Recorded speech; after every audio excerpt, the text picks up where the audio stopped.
Welcome to 4Kids Flashback.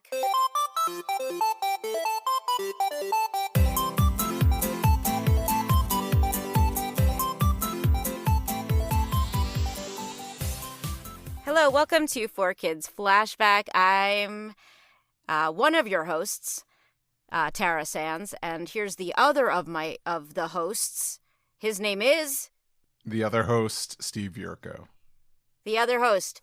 Some weeks I'm the other host. Some weeks he's the other host. He's drinking out of a Grogu mug I just saw over Zoom. That is adorable. Me. No, it's adorable. I'm a fan. I'm pretty sure I got it for Christmas. I'm pretty sure my mom found it in a Marshall's. So it sounds exactly like it looks like a mom gift. It's a mom gift. Yeah. Because so now cute. It's at that point. Because now that I'm a grown man who could buy toys for myself. Now your mom buys just them. Like, yeah. It just buys cheap stuff in Marshalls because it has Star Wars on it or something. So I do love Marshalls though. But is your mom like my mom, where if she thinks you like something, then all of a sudden you have a million of it? Yeah, she'll be like, I know you like this, so I got you this. Yeah. I'm like, yeah, I like that, but I don't like it this way, or I don't want this. I didn't need the mug. Yeah, exactly. Yeah, I got too many mugs. I was excited to get back on Zoom with you today, Steve, because in my procrastinating from doing the work I'm supposed to do, I started looking through my old calendars because I wanted to see if I could find any hints of stuff I did at 4Kids. I mean, it's always work for the podcast, obviously. And I was one of those people that had a Palm Pilot back in the early 2000s. So I was able to keep all of my calendar entries. So I have them going back to like 2001. And I found the only time I found the characters I never wrote down what characters I played when I was working. But in this one instance for Pichu Brothers, I wrote down in the calendar that I played Smoochum, Teddy Ursa, and Oddish. So I just went and updated that on IMDb. Because I finally now can confirm that. But then I just came across I found the day that I had my callback for Shaman King. I found that I had certain auditions I put in there. So that was kind of interesting. But I wanted to give you a snapshot of what a week looked like in New York when you were an actor who was doing a million jobs and working at 4Kids. Yeah, no, that's cool. That makes me think I should really keep track of more of what I'm doing in some sort of calendar. Yes. I have to do that, and then I fall off it, and then I just go off of memory. Every time I see a movie, it's on here. I tried doing that, and then I would develop too much of a backlog that I would have to go back and update, and then I just, out of laziness, not do it. I understand that. Yeah. So I could just really, because earlier I was I was talking with friends about college dorms and stuff. I'm like, oh yeah, I don't think I have any pictures pre 2013 because they were, because I had to delete them off my phone. Right. And I'm like, oh, but I should have had them on iPhoto gallery, but I don't have that old computer anymore. I have a Time Machine backup, but even the Time Machine backup's this is not the actual gallery, so you can't import these photos. And I'm like, damn. So there's a whole lot of my New York City experience kind of just in limbo. So I'm sure we passed on the street at some point, which is so funny too. Must have. We one must point or have. another, because I went to school so close to where you guys were recording. But I don't know, maybe someday I'll be able to get these photos. But there's something on here that I think you'll appreciate. That's very that neighborhood in New York. I think it was there when you were there. But so okay. So this is a snapshot of a week in January 2004. Monday, I went from an audition at my agent's office to another audition somewhere else in town. At 4:30, I worked from 4:30 to 5:30. I worked on Pokémon. And then, I had a Winx audition first at 4Kids, and then I worked at Pokémon. Then the next day I worked on Shaman King.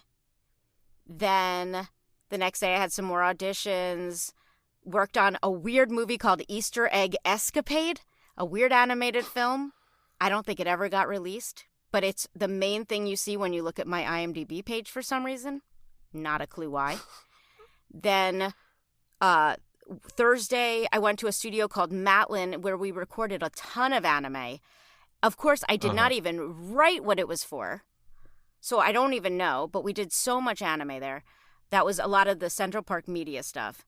And then the highlight is on Friday, where I, at 5 p.m., went to Olive Garden with Lisa, Darren, and Andrew, who I'm assuming is Lisa Ortiz, Darren Dunstan, and Andrew Reynolds. So I just took a screenshot of that because it was right down the street from 4Kids. So if Darren and Andrew were working at the office, obviously we met up at Olive Garden after. I had to share that. I'm sorry.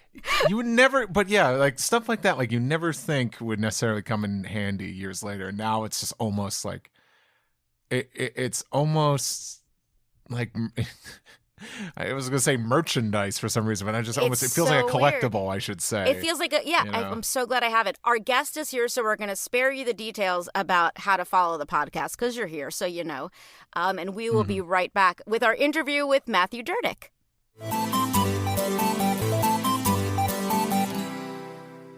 Our guest today is Matthew Drdek.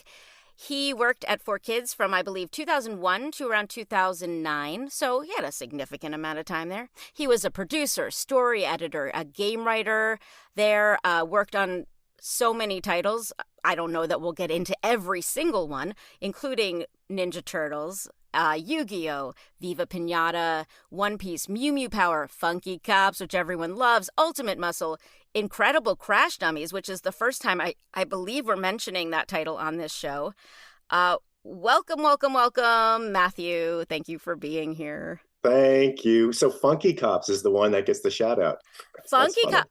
Honestly, it's the most fun to say. Yeah. It's becoming our little mascot show. I don't know. It's like no one's claiming Funky Cops these days, so I don't know. Maybe. Right. And no one has this media. Maybe we'll look up the rights to it. Funky Cops was it was a fun show. That was the show that was actually, it was already adapted to English, but it was adapted in a way that was a little bit older. So we had to readapt it from, I believe it was French originally, then it went to English, and then I adapted the English version of that with some other people to more of a 4Kids younger kind of demographic. And I think the producer for that was John Kalish. Oh, okay. And my big question about Funky Cops, and I don't know if you'll know this, now guns were taken out of every other show on 4Kids. Why could the Funky Cops pack heat? I don't have a good answer to that. Maybe because they went through the proper training? Yeah, they did all the, they got their permits, so they were good to go. But that was, that show would not be on the air today for a lot of other reasons too. It was a strange show. It was basically riffing on a lot of stereotypes, I think, from like Starsky and Hutch. Yeah. So I don't know why that got in the 4Kids rotation, but it did, and it was a fun show to write. It was some fun gags in there. I mean, I'd love to talk to the acquisitions person who made that decision. That is one of my short-term goals in life. I'm curious, when you said there was already an English translation for it, was it just like on paper? Like there was no other English dub for it? No, the dub was all done. So it made it very easy to do an adaptation for, because we'd get the show and the show would be in English, but it was for a maybe more of a 12 to 18-year-old audience. And I think our prize demographic back then was 6 to 11. So some of the stuff in there already would be flagged by broadcast standards and practices. So our job was to go in there, and we believe we can make it better, make it funnier, and make it more geared towards a younger audience. That's so interesting. So we were redubbing something that had already been recorded in English, which I had no idea about. I think that was the only show that I worked on that was like that, actually. More importantly, do you have the lost footage of Funky Cops? Because it's got to be somewhere. Is it in your house? Are you sitting on this treasure trove? I should have. Back then it was all VHSs. So I had 1,000 of them in my office, but those are all gone. Oh, man. Sorry. I wonder if Konami has these lost tapes, or if I have no idea where they could be. I don't know who owns it now. I don't know. Or they use them as door stoppers. Door stoppers, prop maybe. It'll pop up again sometime, I'm sure. It was a fun show, though. Yeah, it really was. And the people who worked on it, like today we were talking to somebody who was a sound editor a picture editor, and they said, oh yeah, that was fun because I enjoyed watching it. Like I would have watched it and I got to edit it, as opposed to the other children's content that they might not have watched for fun. So I want to make sure we know more about you before we dive into the 4Kids of it all. But so I know you went to NYU. Is that I have that correct, right? I went to NYU at Tisch, and I studied dramatic writing there. And one of my teachers was a guy named Charlie Rubin, who was fantastic. He worked on Seinfeld, In Living Color, some other things. He was just the best comedy writer and the best human being you can meet. And he did that thing that nobody does. When I graduated from NYU, he was also working at 4Kids Entertainment, and he got me a job interview. Wow. So what a vote of confidence. Fresh out of NYU. It was amazing. And he got me a job interview with a guy named Lloyd Goldfine, who was just hired to produce a show called Yu-Gi-Oh! So I did a writing test, I did an interview, and I got the job. And that's how I started there. That there was, I believe it was someone who started about maybe 2 years before you. It was on an NYU job posting board at the school, and that's how someone else got the job there. So a lot of NYU alum ended up working there, but you got just escorted in. I mean, you had to prove yourself, and I did not know that I was going to be writing kids animation when I got out of school. I was studying like comedy writing for sitcoms, but there was a learning curve. It was stressful. I mean, I wasn't great right away. I don't know if I'm great right now, but it took some time, and it became fun though. Like it was a great place to be because, as you guys know, they had just done Pokémon and they had all this money and all this momentum. So we're at this place that was about to explode into buying a big block of Saturday morning cartoons. And as a junior writer for an adaptation, I got to kind of rise up the ranks and, end as a supervising producer of not a live action show, but a Teenage Mutant Ninja Turtles, which was original animation. Yeah. Do you remember your interview for the company? Who you met or? Yeah, I met Lloyd Goldfine, and it was before 4Kids had got the offices on 23rd Street. Oh. So it was in the main offices where like Upper East Side. Alcon, Upper East Side. And it was great. And the funniest thing is, like, Lloyd and I are still really good friends, and I see him once every couple of weeks out here in Los Angeles. So he was my first boss, and now he's one of my closest friends. I love how many of us, we're all in LA now, and I love how many of us ended up here. But I also love the New York of all of this. Like, I feel like 4Kids existed in a New York that, like, it was an experience that you don't get out here in Los Angeles when you're working with people because of the ease of New York, or the walk to the subway together, or let's just grab a beer. Like there was something different about the energy of New York. Did you feel that as well? I did. I mean, that's one of those great New York things, but it was also, I was at an age, 22, 23 years old, where I wasn't married. I didn't have kids. So it's my first job. I'm meeting a lot of people that are the same age, and we're not just coworkers, we're buddies. Yeah. We're going out, we're, in the bar, going on trips together, and, going to Jazz Fest in New Orleans. So it was New York, but it was also that kind of slice in your life where you have responsibilities, but you don't have like, right. Oh, I got to get my kid to, second grade, or I got to pick them up from daycare, which is what I'm dealing with now. Yeah. I mean, it was such a young, energetic office. Like how it was so cool. I keep saying on this podcast, I wish I had known more of the staff there, because I would, run in, do my stuff and leave. But there were all these awesome people working there full time that I never got to talk to. There were.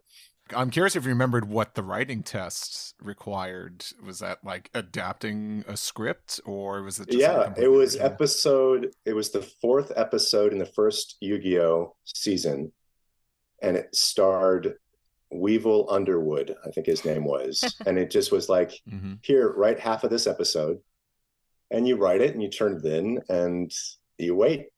And I waited a long time, and it was nerve-wracking because I wanted the job. I wanted, a paycheck too. But yeah, you get the VHS and they judge you on if you can write to lip flap, how good your dubbing is. And then, once you pass that, which is fine, but you also have to write good stuff, funny stuff that makes sense.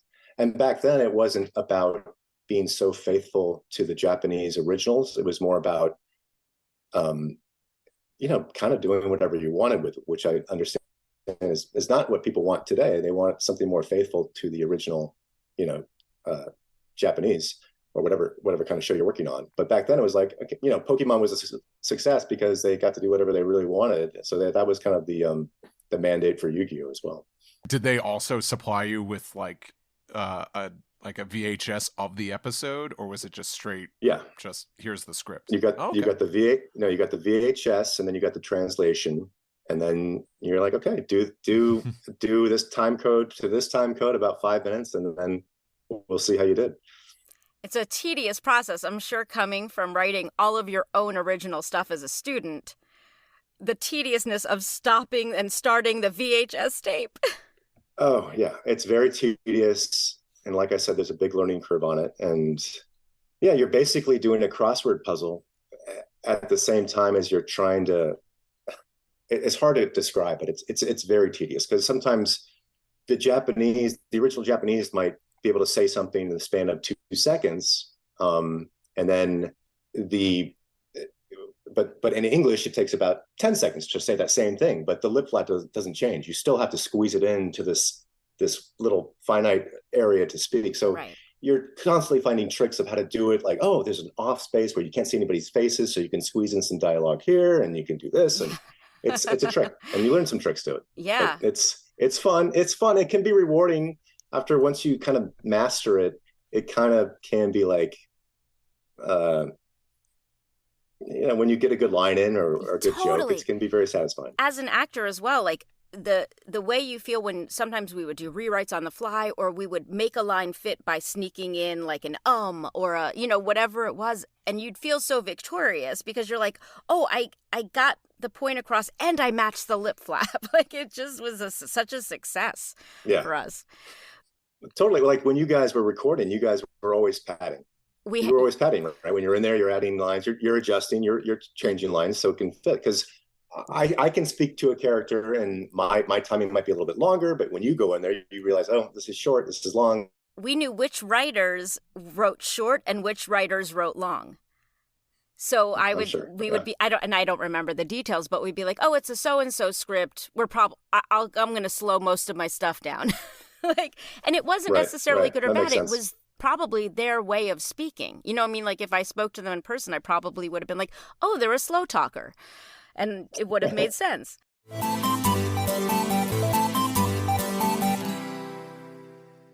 Was anime on your radar at all before this meeting? No, because I was a little bit after Pokemon, so I never watched a Pokemon episode. I wasn't a fan. I wasn't not a fan, but when I think that actually served me a little bit because I could take a step back and I wasn't like, oh, this is what it has to be. It's like, oh, it can be whatever it is. Yeah. And you started on Yu-Gi-Oh, but I know you worked on lots of shows. Do you remember how long you were on the Yu-Gi-Oh beat? I was on Yu-Gi-Oh for the first season, and then I believe I moved to a show called Ultimate Muscle. Ooh. And then it gets a little cloudy. It wasn't One Piece after that. Maybe it was after that. I don't know. But okay, so a Yu-Gi-Oh question then. Were you there for the decision-making process of the Shadow Realm? And did you know how much? Shadow Realm? Yeah.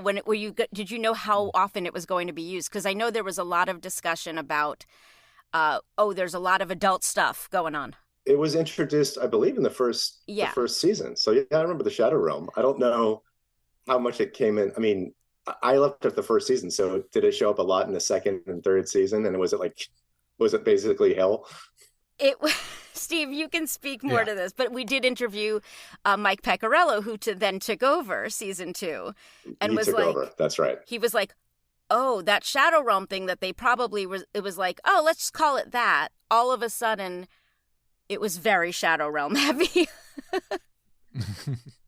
Yeah, that would happen sometimes. It's funny because we named one monster after a writer producer named Roger Slifer, who is a great guy. Sadly, he passed away, but we named this monster, I think it was called Slifer the Sky Dragon. Just, oh, this is one monster. And then it turned out I started producing a show called Yu-Gi-Oh! GX. And this monster they named an entire school after him in the show. So all of a sudden, Roger Slifer was like this famous name throughout Yu-Gi-Oh! And he loved that. That's so funny. Naming of characters. So that's a good question too. Since you were part of season 1, were there a lot of discussions about what names to Americanize and what to keep Japanese? Not a lot of discussions, I think. Yeah, I was curious if how much of that responsibility was on the writers, or was there maybe someone else? We definitely rewrote a lot of the cards, because you have to understand, when it might sound great in Japanese, but when you translate it to English and it's all of a sudden, this cool Japanese name about this foot that has thorns on it, all of a sudden becomes Funky Foot. And you're just well, we can do better than that. So there were a lot of moments like that where you're just trying to plus it up a little bit, make it sound a little cooler. But Seto stayed Seto, but Joey was Joey. So I'm sure there were major. Well, the Joey thing, I believe, the individual who created Yu-Gi-Oh! Insisted that Joey be called Joey, because he always thought that character was supposed to be called Joey. Yeah. Oh, wow. Really? So he really was involved in more of the Americanizing of it than I realized, I think. I know they... I never worked with him directly, but I know with that character specifically, it was he wanted Joey. And then I remember we had other names for Taya and Tristan, and I believe it was the WB that came back. We had more generic names like Sally and Sam or whatever, and they wanted something a little bit more exotic. So the WB was giving us notes on Yu-Gi-Oh! Too. It wasn't just, we weren't just able to do whatever we wanted, because it was WB, I think, or Fox. I think it was WB. So they were giving notes too. It wasn't just us going, oh, this is how we're going to do it. I knew they had some input, but I thought it was more censorship related than it was creative like that. So that's there was some creative stuff too. Yeah. Huh. Wow. Yeah, that's a lot of. The first thing I thought was wow, a lot of cooks in that kitchen. But I guess there were. I mean, you do have to answer to network, and sometimes you do have to answer to the the original creators. So luckily, when the show is doing well, which it did do well, then there are less cooks. People just say, okay, let them do their thing. It's working. It's hitting the numbers, which, as we'll get to, didn't happen with One Piece. So it was So we think that you went to One Piece a little bit after Yu-Gi-Oh! You said maybe, was it Cubics or something like that in between? Or Ultimate Muscle in between? I was working, so I switched to, I was working for Lloyd Goldfine, and then I started working for John Kalish, who produced Funky Cops and Ultimate Muscle, and eventually One Piece. So that was that time era, Right. With Ultimate Muscle, were you it's like talking about renaming characters in Yu-Gi-Oh! Were you also doing the same on Ultimate Muscle as well?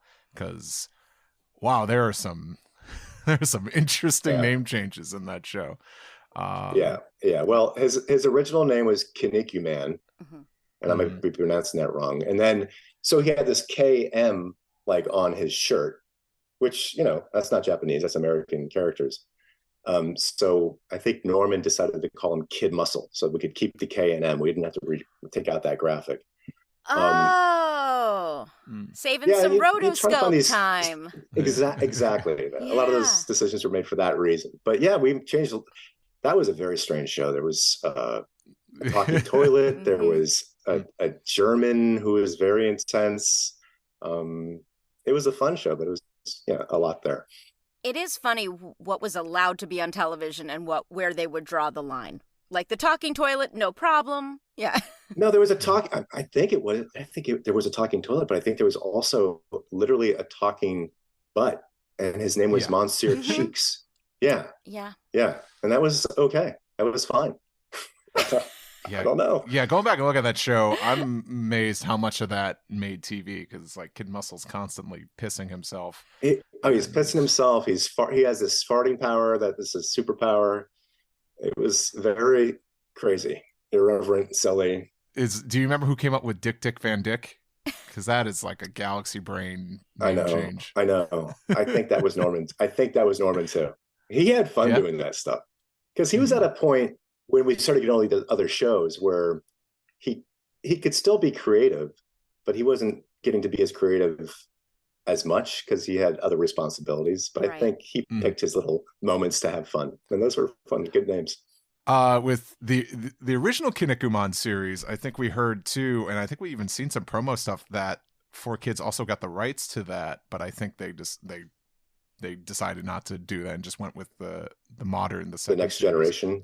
Yeah. Do you recall like the original series ever coming around and trying to adapt that at all? No, but I recall collecting them as a kid. I remember all those little muscles, those pink little guys. I had a big collection of it. Yeah. Oh, so you were so this was a property you knew, which is much cooler.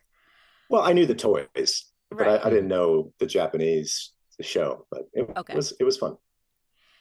So Ultimate Muscle didn't, how many seasons was that? I'm trying to remember. 2 seasons? Maybe? I think it was 1 or 2. Was it? And then we went to Funky Cops, and then One Piece came, and that was the big one. That was supposed to be the next Yu-Gi-Oh, the next Pokemon.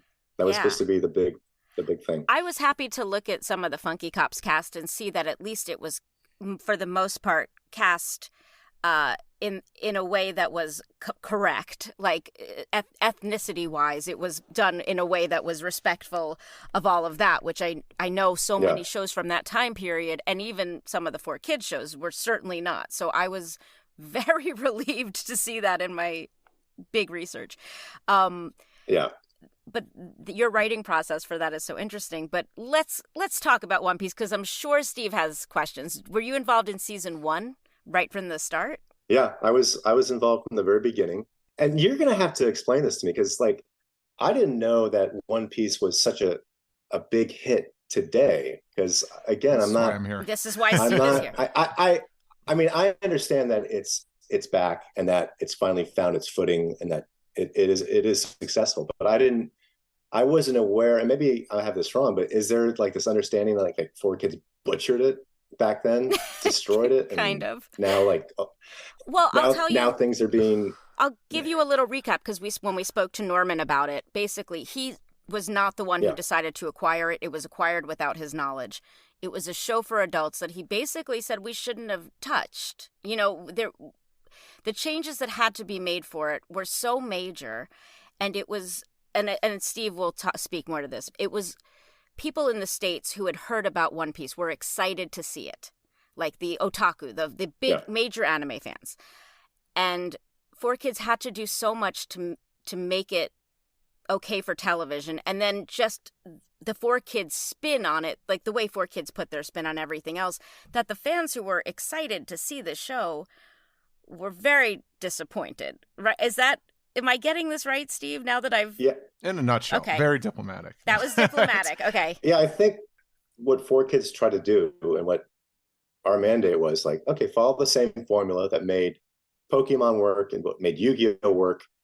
Put the 4Kids spin on it, and that's what we tried to do. But for whatever reason, and maybe it's the reason you said that, it's for an older demographic, it didn't work. And I remember them not being happy, the original creators of One Piece, and saying, this isn't working. And the viewership reflected that.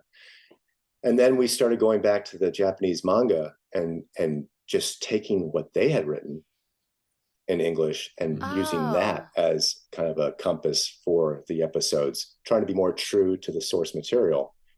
But it might have been too little too late. We might have, that's so interesting. Obviously it was, because it went down in flames. But I remember feeling like I wasn't earning my money, because I'm just literally lifting these things that some other author wrote and putting them into the lip flap, adjusting it, but just trying to be very faithful to what people had come to expect. But when did that start? Like, with what episode did that kind of direct lift I start? don't remember exactly when, but I remember the creators coming to New York, and it's actually funny.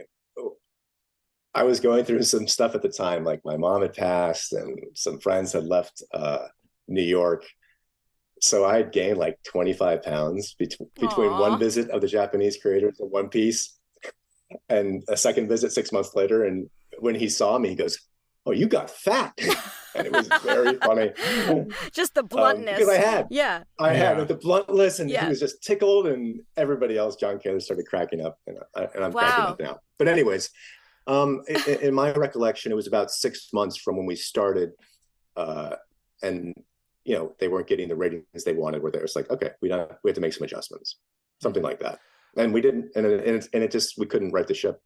Yeah. Cause I'm curious, like when it kind of came into your hands to write it, was there ever a talk about like possibly, like maybe we should do an uncut dub, or, outsource this to someone else to do an uncut dub? Or was it always just as soon as it came in your hands, like, do what we always do, do our usual shtick, I think it was, make it funny, all that. I think it was do what we always do. I think that was, I don't even know what year it was. Was it probably 2000? Probably 2006, 2005. No, this would probably be it. It premiered in fall 2004, so okay. I don't like at least early 2004, if I could guess. You guys might have been working on it much earlier than that. And in hindsight, you're absolutely right. It's like, look, there's a built-in audience for this. There's a billion people that love this as it was originally conceived and produced. We can do both. We can make our version of it and then make a version for, the hardcore fans of the original. But I was still just writing that. Yeah, I was still just writing, and I wasn't producing. Of course, if I was producing, I would have made that decision for sure. No, yeah, well, apparently they know. Of course you would have. But there was talk, because what they did with Shaman King and Yu-Gi-Oh was they made an unedited version, and one actress I spoke to remembers recording a One Piece unedited version. I haven't found anyone else who knows anything about that, but she remembers doing an unedited version of One Piece that I guess they intended to put out, and I don't know what ended up happening with that. Again, that's another piece of lost media that we're hoping is hiding in someone's apartment. But well, John Kalish should know a lot more of this stuff than I do, and it'll be fun to listen to that episode. The thing to remember is, like, we weren't trying to be like, let's put the 4Kids spin on it. We were trying to create stuff that the viewers, we thought they would like. We weren't trying to be, like this, the Japanese version stinks and we can make it better. We're just like, this is what works for 4Kids. So let's try to make it work for this. And it didn't work, and we have to own it.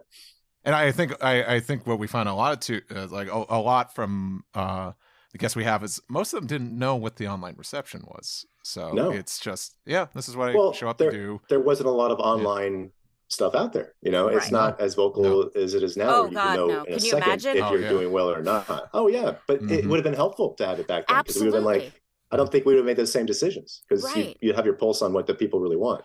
Well, and in defense of 4Kids and what you guys were doing, the kids who were of the appropriate age were enjoying One Piece.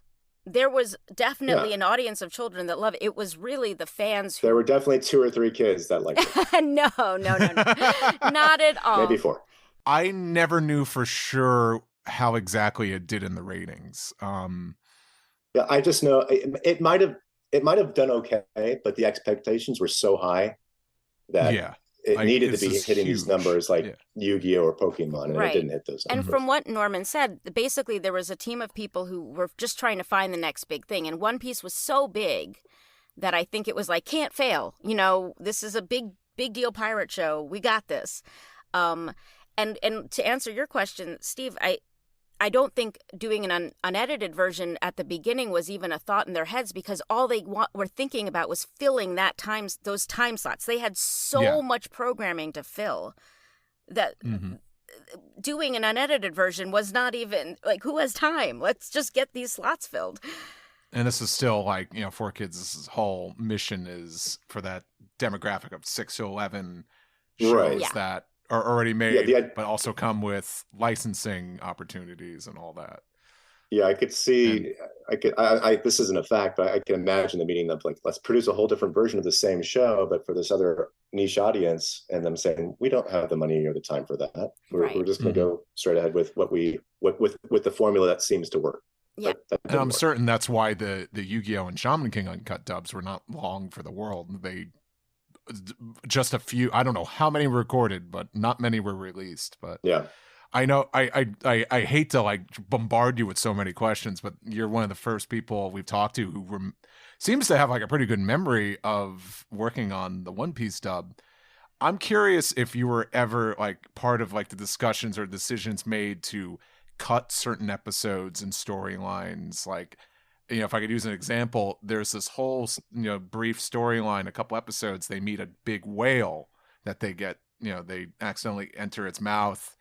And it has this tragic backstory, and it's completely cut out. Instead, just an iceberg is placed in there, another asset from another episode, and it's just like it's an iceberg they just blow up, and then that whole storyline is cut. Do you recall like any of these like discussions or these choices? No. Again, I was just writing them, not producing. So those would be called by the producer. I'm just kicking the can. Just shooting my shot. Poor just John Kalish. but I will say that a lot of these decisions were made, and I'm sure you've heard this before, not from this, you know, high and mighty creative point of view, my way is better, but more from like, this episode is running long. It needs to be 22 minutes, or broadcast standards and practices won't let us air this. We can't air it.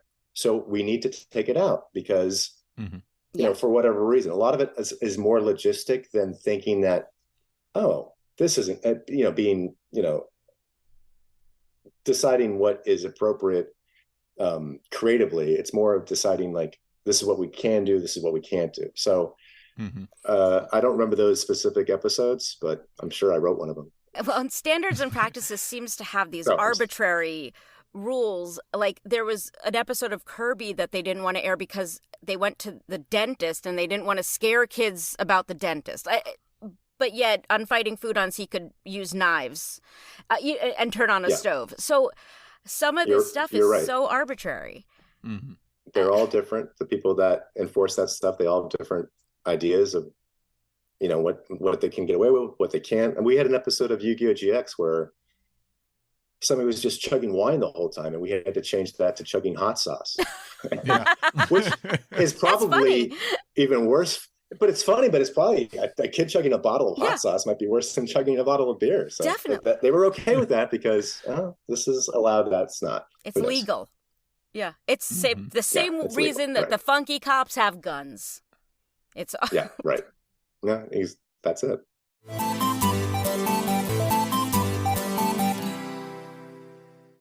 You must have, since like you're on GX and like Mew Mew Power as well. Yeah, I wrote on Mew Mew Power. I produced GX.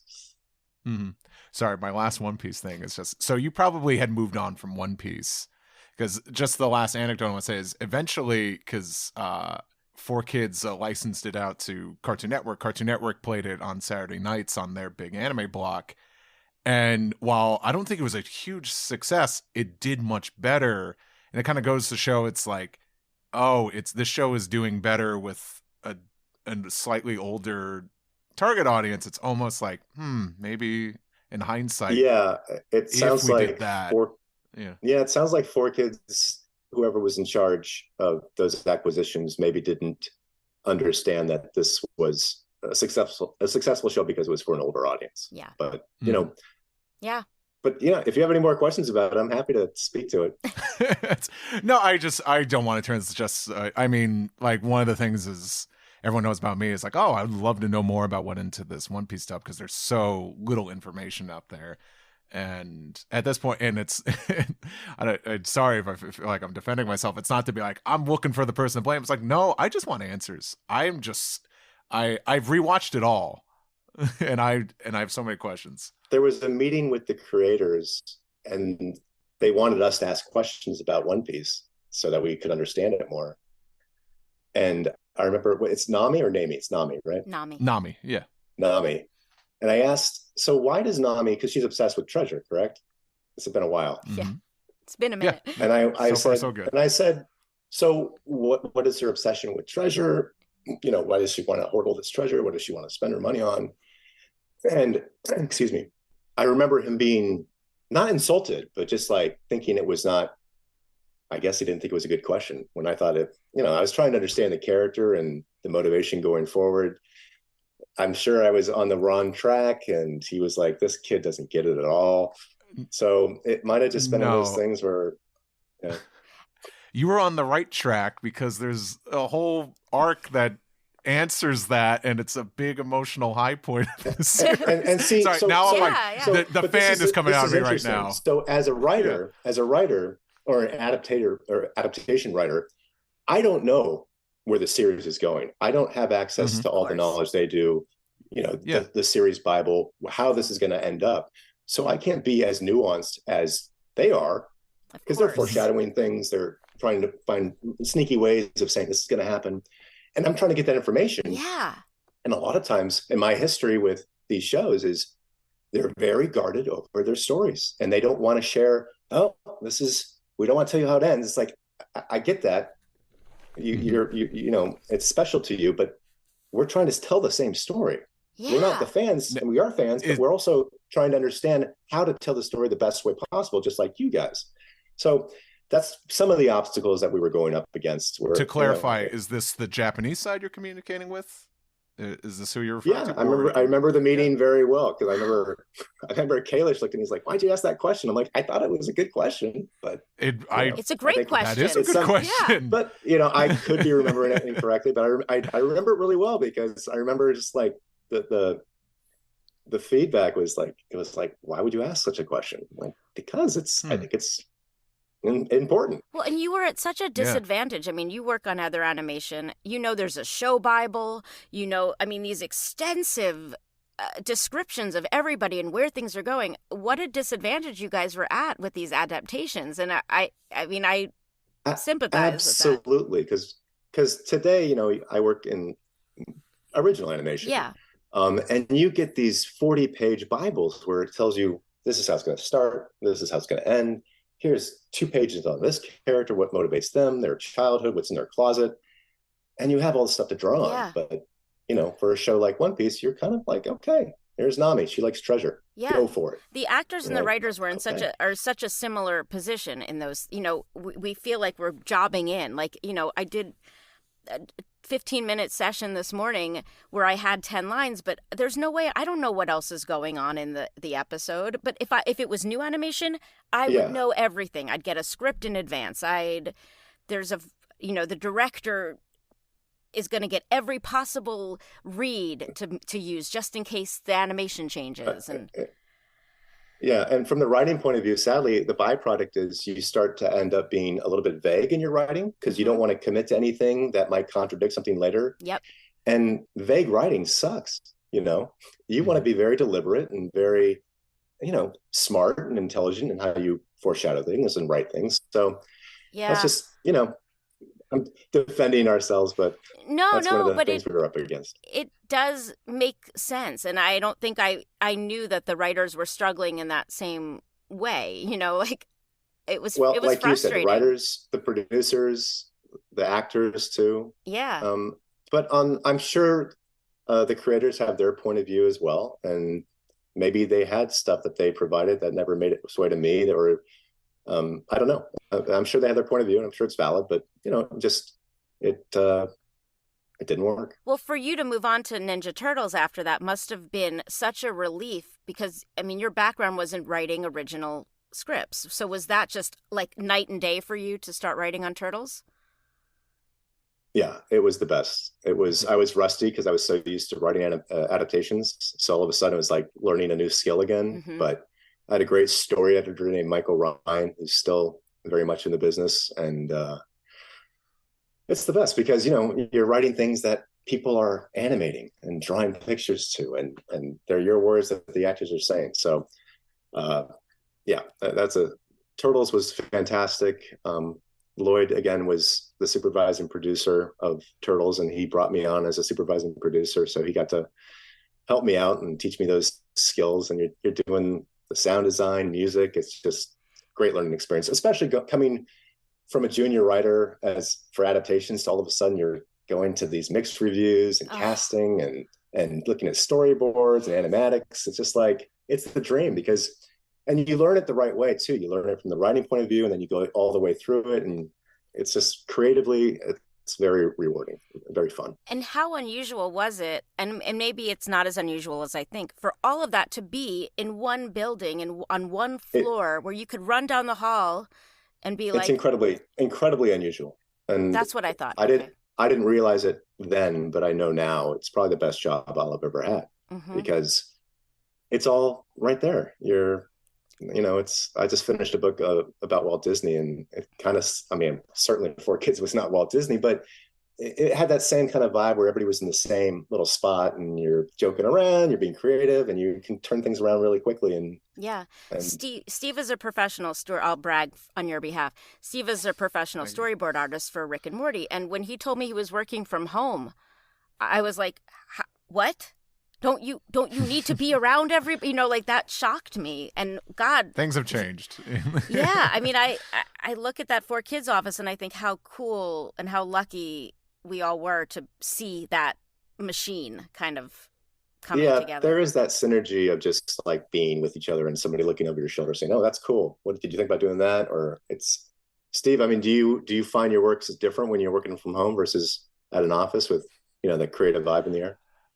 I gotta say, and I think because I broke into the animation industry at a completely different time, just, technology wise, specifically, and maybe just mindset wise. But like so many of my studio jobs, I go in and everyone's at their desk, everyone's got their headphones on, everyone's in their world. It's not like, I'm sure back when you were working, this is back before everyone had. We weren't on our phones the whole time. You're not on your phones. I bet half of you didn't know what a podcast was or anything. YouTube wasn't not a thing. So everyone's kind of just not in each other's business, but everyone was a little more accessible, not in their own little worlds. So to me, I kind of, I've had great studio experiences, but it was never quite the great mixing pot of personalities and. No, I get it. And coming in. And a lot of that is because the studio was already established that you were going into. Like for me, we started with this 20-person team. And before I was there, it was smaller, and then it just expanded and they started buying or renting real estate and adjacent offices. So it just grew. So from my point of view, it was just it was just perfect to see it grow and to see, now there's animators here. And now they're over there is where they're going to make the songs. And John Siegler, who wrote fantastic songs, would come into my office and we'd be singing the Yu-Gi-Oh! GX theme. Outside in the cubicle, people like, what was going on in there? You guys were jamming. It's we just wrote a theme song. And it was just, that's how quickly it happened. And it was, it was great because it wasn't let's schedule a Zoom call. Let's do that. It's no, I'm going to walk 30 seconds to his office, give him the lyric. He's going to record it in an hour. And all of a sudden it's done. It was amazing. Fast. And it was and you didn't have time to overthink anything. I'm sure we did some things, but or some things required more thought, but it was a fun place to be creative. I always thought it was like a summer stock ensemble. We were just going from show to show to show. There was a limited number of actors, a limited number of writers who were also going from show to show. It just felt communal. It did. And it's not like that anymore. No. It's not oh, you're done with that show? Well, here you go. Here's your next job. It's no, good luck finding your next job. You're what? I don't know if this is maybe just an LA thing, or a difference between LA and New York, or just the way certain studios are set up. But most of the studios I worked at, the recording wasn't done there, or the music people weren't a door over. Never. But I will say at least I've spent the last 4 years now working from home, and now I'm too accustomed to it. I like it too much. But at least technology has caught up where you mentioned Zoom. There's Zoom meetings, but not just that. If, I need to bug a character designer, or one of our PAs, I'm hey, I need this one design. All I have to do is just message someone on Slack, or there's a big Google, or it's someone sends it to me over Google Drive or something, it's a lot easier. But there is some sort of, romanticism in a way about that, just big collaborative. Well, yeah, it's because it's not that. just the work; it's the camaraderie. Because sometimes you're just joking around, like, oh, let's go get lunch, and you talk about other things, and you figure out a story problem, while you're getting a bagel, and you come back up. Oh, let me. And it was a good bagel, not like the ones in LA. I mean, if we're gonna talk bagels, yeah. I'll just say Hank's in Studio City, decent bagels. In like Sherman Oaks, Studio City. Just, I am looking that up. Putting it out there. So Ninja Turtles, you were there for a few years and then you went back to Yu-Gi-Oh! Was that the order of events? The order of events is I did Turtles, and then I did the Turtles crossover movie, which was, I have to say, the first. I know all the movies do it now, where it's Spider-Man, the old Spider-Man, the new Spider-Man. We did it a while back, like 2008. We had our Teenage Mutant Ninja Turtles meeting the Turtles from the 80s with the Turtles from the original comic book. Yeah, I mean, you're so right about that. Actually, it's as good as the Spider-Verse, but it was. I'm proud of it. Were you a Turtles fan growing up? Did you watch the original? Okay. Yeah. Michelangelo is my favorite. Okay. But then I think 4Kids went through this thing where they did massive layoffs, and I moved to LA, but Yu-Gi-Oh is still in production, and I still work on it to this day, which is kind of cool because it was my very first job. And, they throw me a script every once in a while, and I enjoy doing it. I think I'm good at it. So it's kind of this thing that just keeps me honest, I mean, can you imagine if 25 years ago someone told us we'd still be not only talking about this, because I went back to Pokemon in season 23. Like, I can't even, it's crazy that we're discussing this. But something. It is. Well, when you said that people always bring up 4Kids to you at these comic conventions, I was surprised. But it's funny. I was just picking up my daughter from her school, and one of the counselors there in the aftercare program, I mentioned I had this podcast tonight. He's like, "Oh, you go for Yu-Gi-Oh!" I'm like, "Yeah, we're doing it. It's a 4Kids project," and his eyes lit up. He was like, "It's 4Kids." I was raised by 4Kids Productions, and I was like, "Oh, I guess there is this following, for better or worse." That's exactly famous or infamous. And as long as you're honest about it and or want to talk about the good and the bad of it, people are excited about talking about it. And I say this in many episodes, and I sound like a broken record, but I want you guys to experience what we do at these conventions, because people are thanking us and crying to us. There was like a kid at a convention once who said our house burned down and all we had was our Yu-Gi-Oh! VHS tape. So we watched it over and over. And he's crying. And I try to explain that's not me. It's you guys. This is the artists and the writers and we're all cogs in this wheel. And I could just say, and I know I've said this before, but I know all the creatives there were just trying to create the best thing for their viewers. They weren't trying to be sly or try to, make a quick book on merchandising, because we weren't making the money on merchandising. We were just trying to create great shows. Someone was making the money on merchandising. Somebody might have been making the money. It wasn't me. I'm sure if I was, I'd be making different choices. But totally, or the same choices. Who knows? But I just know that we all just tried to give the fans what they wanted, and sometimes we miss, sometimes we hit. Yeah, no, it was a really special time, and I hope this podcast does bring more attention to the creatives behind the scenes and. And still on their behalf, thank you. I hope you do get to come to one of these with us and do a panel or something where they can, not about One Piece, because that won't feel good, but about I'll Turtles. Take the bullets. That's fine. I'll go. I'm not ashamed of it. Like, again, we did our best. Yeah. Life is about failure sometimes. So. Well, and I think that the criticism, again, it's not about the actors. It's about like the bigger picture. It's about why did they have this property to begin with? So it's not like, where's Matthew Drdek? We're going to find that guy.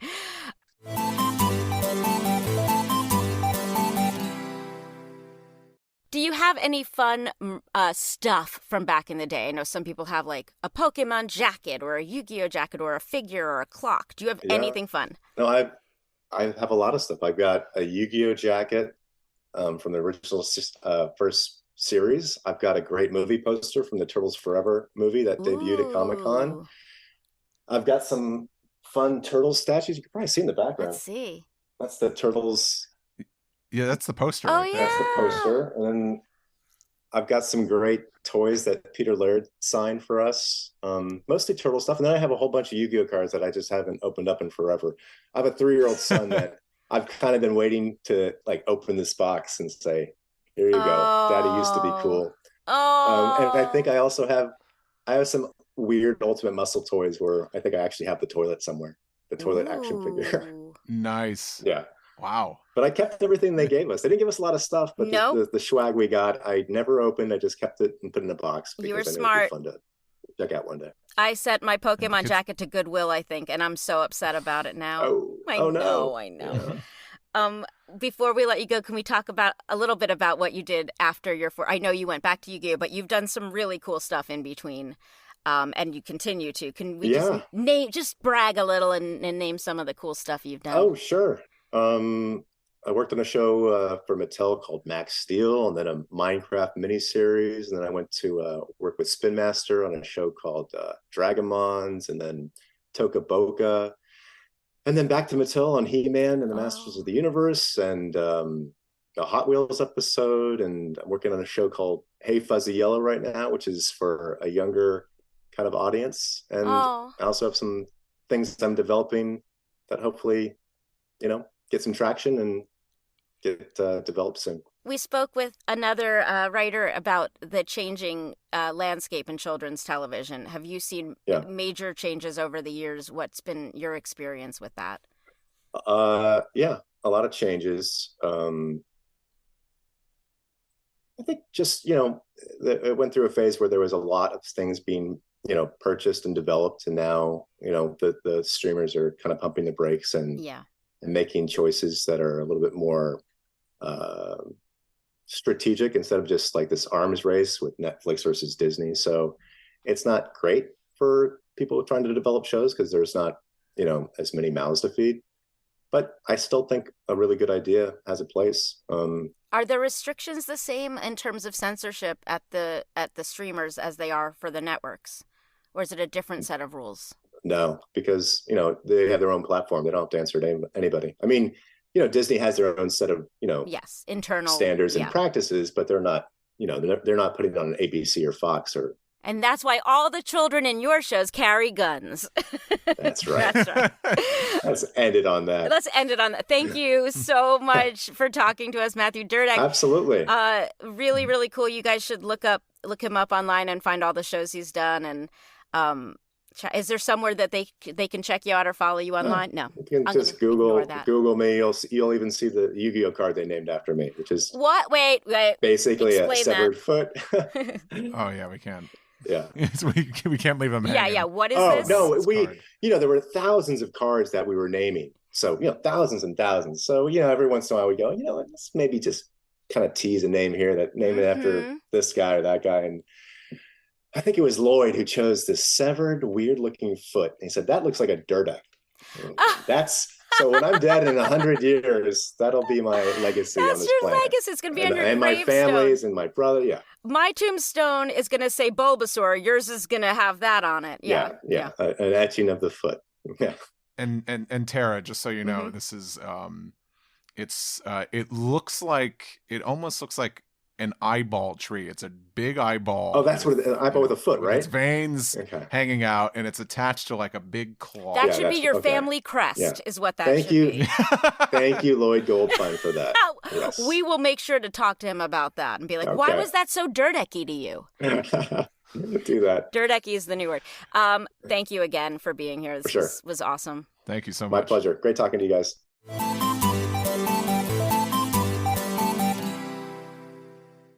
Oh, Steve, watching you get One Piece questions answered is my favorite part of this job. Is this a job? I guess it's a job. It is. It's like Christmas.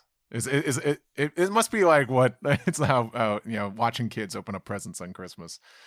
I mean, it's like, oh, and this is why they changed this character's name, and I'm holding this above my head. Yes.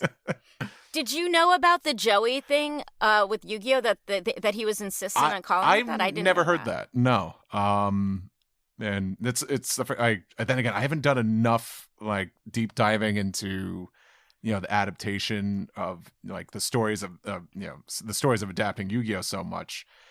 So that was new to me. And if that is true, like, that's, who knows, for like, I don't know necessarily what it was word for word, but it's interesting. Yeah. He's got such a great career in animation, and I love that he actually still does go back and forth between anime writing and animation writing. And I think my guess is that it helps each other, because the restriction of anime writing and the being confined to a story that exists and the writing to the lip flap is a skill that probably, I would guess, helps him in his original writing. It must have been very challenging adapting some of these shows, especially with like the shows that had to be changed a bunch, trying to fit that all into like the limited animation, like the animation you're given. It's I could definitely, like, going back when I watched some of these, I could see it's like, wow, they had to fit a lot in here. And then just hearing him going to work on Turtles, and it's just almost it's almost like freeing. It's like, it's almost going to, like, it's like, and there's nothing wrong with working in adaptation and ADR and dubbing and all that, but having like a lot of those restrictions taken off of it suddenly it must have been like going into the the land of Oz, all of a sudden everything's in color. Right. Well, I mean, I can only equate it to what I do, where when I've done a lot of dubbing and I suddenly have a recording for new animation, I forget that I have more freedom, and I have to constantly remind myself that I can take certain weird pauses, and I can add an or make it more colloquial and conversational, and I have to. It's a mindset that I have to remind myself, or else I've heard stuff I've done. I'm like, oh, that sounds like I was still locked into lip flap. So I can only guess it's the same way as a writer, where you get stuck in a certain lane, and then you got to reprogram yourself a little bit. But what a great guy. Again, another really nice person that worked at the office there. For sure, yeah. And and great memory too. Yeah, he had a good memory, and he had more interaction with the Japanese team than most of the people we've spoken with, which I was really happy to hear. Also, the fact he's the first person that's mentioned that he read the manga that worked at 4Kids, and I was really, really happy to hear that. That must have been a very limited time frame, because from what I remember 4Kids, the English releases at that time were very slow, and 4Kids got ahead of the manga release very quickly, so it must have been... Oh, that's interesting. And just the fact that they kept so much top secret and they wouldn't share that with him. That's so really strange. Explains a lot. Yeah. Like the vagueness of it is that answered so many questions, because there are so many times where a line feels generic in certain anime scripts, and it's like, oh, they're just playing it safe here because they don't know where this is going. I can't help but wonder if that's just like a just a cultural thing, or maybe they were just like keeping things like close to the chest, and be like, oh, maybe you'll find out. It's like, I don't. It's but that's not what the writing. That's not what the writing process is. Like I'm so thankful. The discussion of like animation pitch Bibles and all that, lay everything out. It's maybe that's Well, because the people who are listening, not all of you guys work in this industry, and it is important that you guys understand what the other practice is when we do a show, and like what Turtles did, and I think it's especially cool that not only was there so much going on at the 4Kids office between the music and the animators and all that there, but the fact that anime was being done in the same place that new animation was being done is really cool. Like, God, I forgot what floor we were on, but what a magical kind of, for all the crap we give it, what a really magical time and place that was. And I feel really, I'm gonna cry, Steve. No, I hope I enjoyed it as much as I should have. Or appreciated it. And unfortunately, our crappy contracts often got in the way of me enjoying the good stuff about it.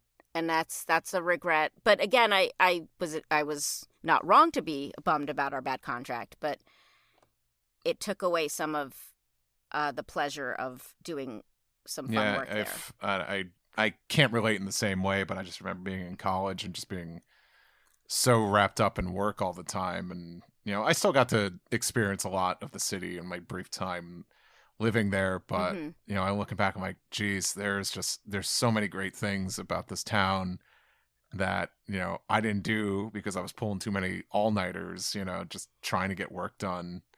Right. But yeah, and the lesson for you youngins is take a step back sometimes and enjoy what you're doing. Yeah. And the cliche of being in the moment. Yeah. No, it's interesting to bring that up. I was doing a anime convention last year. I was tabling and tabling. Explain to the people at home what tabling means. Doing I had an artist alley table, so I was selling artwork at a con in New York, and and a young person came up with their friends. Well, I think they came up by themselves at first, and they brought their friends over. They were all students. They were animation students at my former college, and they just wanted to talk to me because I was already. I'm working in the industry, of course. Useful and helpful to them, yeah. Mm-hmm. But and inspiring. And it's so weird now being the one getting asked for advice because my trajectory is a lot of happenstance and half of that. But one of the things I just told them, and I'm like, you're living in like the coolest city in the world, right? Don't spend all your time just drawing.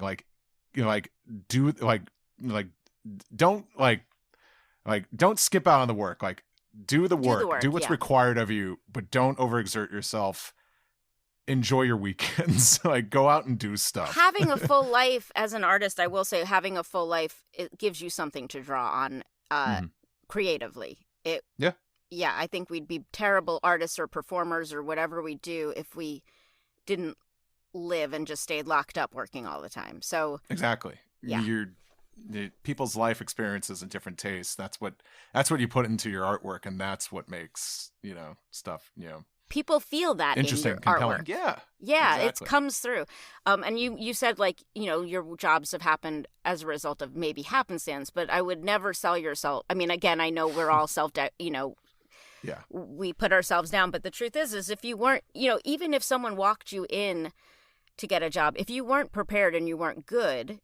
Mm-hmm. That introduction means nothing. It's, it goes back to our interview with Matthew today.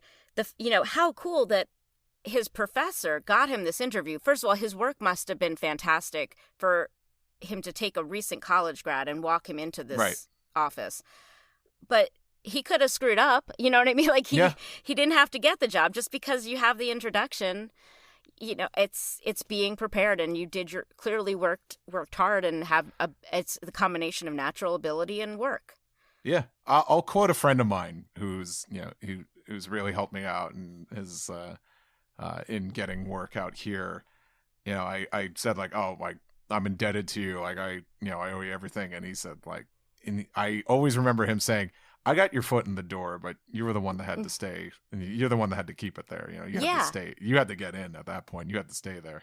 Look at the life lesson. Steve, we're imparting life lessons. Oh, I have another life lesson.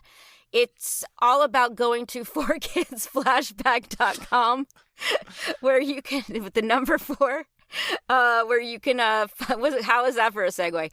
Where you can find life-changing information about the show. You can find links to all the different places you can hear the show, buy merch to support the show, or you go to Patreon to support the show. That's a really good way. How do they do that, though? I wonder how they do that. Like, if you directly send us money through Patreon. You could also just send us, give them your PayPal account. No, yeah, but if you want to do it through Patreon, you actually get some perks. You get to listen to the episodes ad free. You get to listen to them a week early, and you get access to some other bonus stuff that we're not going to just give away for free. Yeah, no, please make your friends jealous. No, we're not that nice. No. I mean, we give free life advice, but we don't just give free episodes a week early. Or you can for the people who are super nice, you can subscribe, rate, and review, and that gets you on Santa's good list. Yeah It does. That's so a verified fact. Yeah, so you could feel like Steve does when he just finds out any info about the 4Kids version. Yes. Oh my God. I gotta take a nap. Thank you so much for listening. We appreciate you. We really do. Thank you guys for listening. And we'll catch you next time. 4Kids Flashback is a production of Maji Media, hosted by Tara Sands and Steve Yurko. Producers are Zach Logan, Tara Sands, and Steve Yurko. For more information, go to 4kidsflashback.com. That is the number 4. And if you worked at 4Kids and have a story you want to share, please email us at 4kidsflashback@gmail.com. You can find us on social media at 4Kids Flashback, and to listen early and ad-free, head to patreon.com/4kidsflashback. For podcast merchandise, find links on our website and Linktree. As they say on every podcast, if you liked this show, please subscribe, rate, and review, and tell your friends, or 4. If you want to check out other Maji Media podcasts, go to maji.media. Thanks for listening.